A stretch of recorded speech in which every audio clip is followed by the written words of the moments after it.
Hello बच्चों, माई self Kumar Keshav, senior faculty chemistry, Dehradun Vidyapeeth. मैं आज आप लोगों के साथ मेन 2025 के बारे में कुछ इंपॉर्टेंट पॉइंट डिस्कस करने जा रहा हूं। आप बच्चों, सबसे पहले तो आप जो रिवीजन करते हैं, रिवीजन के दौरान आप थ्योरीज को बहुत कम से कम देखें। आप कोशिश करें मॉक पेपर बनाने की, आप कोशिश करें नंबर ऑफ क्वेश्चंस ज्यादा करने की। आपको ये क्वेश्चन बताएगा कि आपकी कौन सी थ्योरी वीक है, देन आप उसको फिर देखें, ठीक है। आप जब ऐसे करेंगे, या मैं आपको ये बताना चाहूंगा, जब at the end of the session आप जब मॉक पेपर बनाएंगे, आप जब मॉक पेपर करते हैं तो उस समय आप पूरे कोर्स का रिवीजन कर रहे होते हैं। परेशान नहीं होना है। अगर कोई क्वेश्चन गलत होता है तो उस क्वेश्चन से रिलेटेड थ्योरी को वापस देखना है। और इसमें जो सबसे इंपॉर्टेंट पॉइंट है, आपको डिसिप्लिन होना है, आपको कंसिस्टेंट रहना है, and this will be the key of success for your coming main exam in January 2025। Now अब मैं अपने दूसरे टीममेट्स को चाहूंगा कि वो आपको थोड़ा गाइड करें, अपने अपने की पॉइंट्स रखें आपके सामने।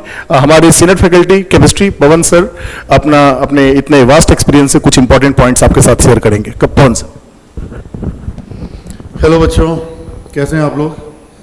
जैसा अभी केशव सर ने बोला कि आपको ज़्यादा से ज़्यादा फोकस जो है वो क्वेश्चन मेकिंग के ऊपर रखना है। और जैसा कि आपको पता है कि आपके लिए जो अभी कोर सब्जेक्ट्स हैं जैसे फिजिक्स और मैथ्स, ठीक, ये थोड़ा सा मुश्किल पड़ते हैं। जब एग्ज़ाम आता है, मेंस के एग्ज़ाम्स में इनका लेवल अच्छा रहता है।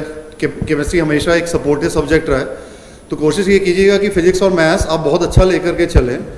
केमिस्ट्री आपके रैंक डिसाइडर होगा, बट आपको जो एक्चुअल मार्क्स जो हैं, जो जिसे हम कहते हैं कि पासिंग क्राइटेरिया है, वो फिजिक्स और मैथ्स को लेकर के ही चलना पड़ेगा। नॉर्मली क्या करते हैं कि बच्चे जो आसान सब्जेक्ट है उस पर ज़्यादा दिमाग लगा रहे होते हैं, उसके चक्कर में जो टेक्निकल सब्जेक्ट्स हैं, ठीक है, उनसे अपने आप को दूर कर लेते हैं।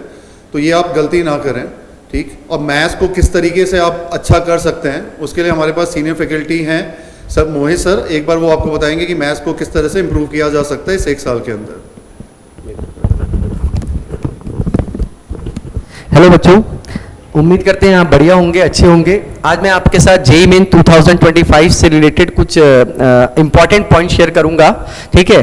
देखिए जरा, इसमें जब ये हम एग्जाम की तैयारी करते हैं 2 इयर्स का, अगर आप 11th में हैं तो 2 इयर्स के लिए तैयारी करते हैं। स्टार्टिंग में तो हम सभी लोगों को ये भी नहीं पता होता है कि कैसे कैसे हम लोग, आपके टीचर्स आपको, आपके मेंटोर्स आपको गाइड करते हैं कि how to prepare for the exam, ठीक है। अब देखिए एग्जाम्स के कुछ पॉइंट हैं। वो पॉइंट ये होते हैं कि बच्चों कंसिस्टेंट रहना बहुत जरूरी होता है, खासकर जब आप 2 इयर्स के कोर्स में आते हैं। तो कंसिस्टेंट रहना मतलब आप देखिए ना, आप अगर इरेगुलर रहेंगे तो इंटरेस्ट आपका खोता है, जिसकी वजह से वो जो टॉपिक के ऊपर ग्रिप आती है वो ग्रिप नहीं आ पाती है, ठीक है ना। अब मैं बात करूं, जब भी आपका एग्जाम होता है तो आप एग्जाम के लिए अगेन, जैसा कि सर लोगों ने डिस्कस करा, तो बेस्ट वे है आप उसका, है ना, एक मॉक टेस्ट बनाइए या क्वेश्चन प्रैक्टिस करिए, ना कि थ्योरी को बार बार रिवाइज करिए। अब देखिए जिस टाइम आप क्वेश्चंस के फास्ट, अगर मैं जेईई मेन की बात करूं, एग्जैक्टली पेपर की बात करूं, पेपर डे के दिन देखिए हम लोग अभी ये देख रहे हैं कि ट्रेंड ये चल रहा है एनटीए का कि जो फिजिक्स है वो अच्छे खासे इजी लेवल पे आ रहा है। फिर then chemistry, physics chemistry almost लगभग इजी लेवल पे ही आ रहे हैं, लेकिन मैथ्स का क्या है, लेंथी लेवल पे आ रहा है। तो मैथ्स में ये इंपॉर्टेंट हो जाता है। बीइंग अ मैथ्स फैकल्टी मैं आपको ये एडवाइस करूंगा कि आप वहां पर सिलेक्टिव क्वेश्चंस, मतलब 1 गो में पेपर करना सीखिए मैथ्स का, ओके। तो ये आपको हैबिट पहले से ही बनानी है कि 1 गो में मेरे से मैक्सिमम टू मैक्सिमम आप, अगर आप 15 क्वेश्चन भी 1 गो में कर लेते हैं फर्स्ट टाइम, क्योंकि आप देखिए फिजिक्स केमिस्ट्री को का टाइम लेके आप, ठीक है ना, मैथ्स को दोगे, पता लग रहा है आप 1.5 घंटे पूरा मैथ्स ही करते रहे और सॉल्व हुए आपके से 20 क्वेश्चन, जिसमें आप कुछ एरर बना के आ गए, तो आपका कुछ ज्यादा मार्किंग नहीं आएगी। 15 क्वेश्चन में आप यहां तो चलो 99 लेके आ जाओगे, लेकिन फिजिक्स और केमिस्ट्री में बहुत कुछ खो जाओगे।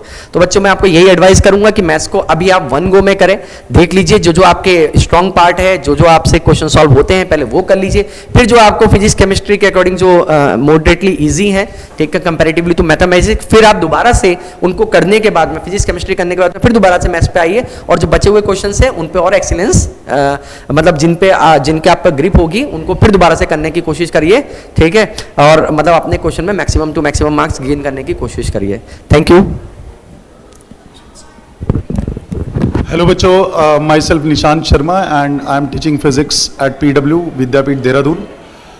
सबसे इम्पॉर्टेंट बात यह है कि अभी आपका जनवरी में एग्जाम है और अभी ऑलमोस्ट आपके पास जो है ना 5 to 6 मंथ्स आपके पास हैं, अभी 6 to 5, 6, 7 मंथ्स के आसपास।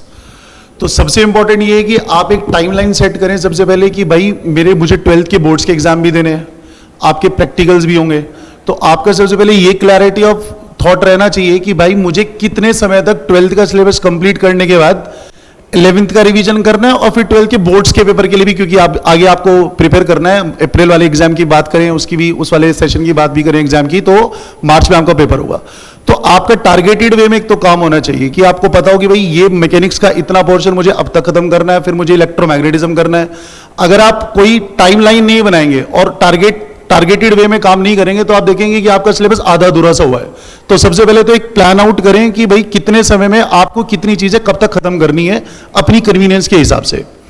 दूसरी बात यह कि जब बच्चों से बोलते हैं कि भाई बच्चों का एक सवाल होता है कि सर हम क्वेश्चंस कहां से बनाएं, तो एक तो आपके इंस्टीट्यूट अगर आपने कोई ज्वाइन किया हुआ है तो उसका मॉड्यूल्स और उसकी बुकलेट जो है वो सबसे ज्यादा इंपॉर्टेंट होती है, क्योंकि वो पूरा रिसर्च करके बनाया होता है। लेटेस्ट एग्जाम जो है पास्ट ईयर के क्वेश्चंस, उनका जो ट्रेंड रहा है उसके हिसाब से मॉड्यूल जो है सेट किए जाते हैं। दूसरी बात ये है कि अगर आप देखें कि आपका जो है साल में 2 बार अब जेईई मेंस का पेपर होता है और एक बारी में 6 दिन पेपर चलता है, प्रतिदिन 2 एग्जाम होते हैं, तो ऐसे करके अगर आप चेक करोगे तो एक आपके जो है 720 के आसपास सवाल आपको एक साल में फिजिक्स के मिलेंगे। तो अगर आप पिछले 4 सालों के क्वेश्चन पेपर्स को कवर कर लेते हो तो लगभग 3000 सवाल आपके पास होंगे। तो मुझे लगता है कि उससे बड़ा क्वेश्चन रिसोर्स जो है ना, एक क्वेश्चंस का जो रिसोर्स है उससे बड़ा नहीं हो सकता कहीं भी। और वो पेपर जो है, वो जो क्वेश्चंस हैं वो भी उन्हीं लोगों ने बनाए जो आपका पेपर अगले साल बनाने वाले हैं। तो सबसे इंपॉर्टेंट है पीवाईक्यूज, उनको बहुत अच्छे से करें। और बाकी टीचर्स ने आपको बताया कि भाई कंसिस्टेंट रहना है, आपको टेस्ट मिस नहीं करने हैं।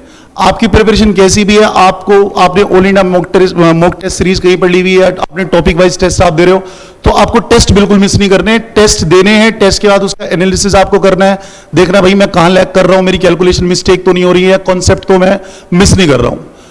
तो ओवरऑल देखो एक होलिस्टिक अप्रोच आपको रखनी पड़ेगी, टाइमलाइन का ध्यान रखना पड़ेगा, कंसिस्टेंट रहना पड़ेगा, टेस्ट रेगुलरली देने पड़ेंगे।